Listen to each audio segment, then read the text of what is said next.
सिबिनां रायजो राजाफोर खुलुमनाय बावहरबाय आंनि गोसो गोरबोनिफ्राय आरो जोबोद गोजोनथाव बाथ्रा नै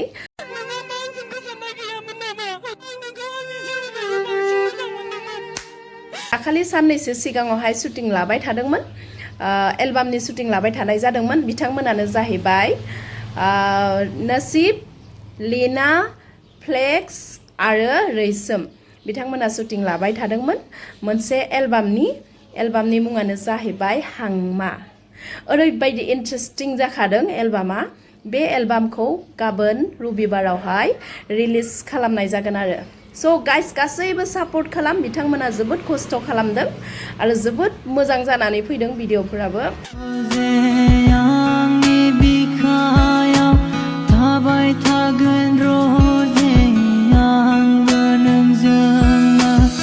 गाबोन बे हांमा एलबामखौ आपल'ड खालामनाय जासिगोन एबा रिलिज खालामनाय जासिगोन एमटि नार्जारिनि इउटुब चेनेलावहाय स' गाइस नोंथांमोना जुदि एमटि नार्जारि बिनानावनि चेनेलखौ जुदि साबस्क्राइब खालामाखैब्ला नोंथांमोना गोख्रैनो इउटुब चेनेलाव थांनानै बिथांनि चेनेलखौ साबस्क्राइब खालामनानै लादो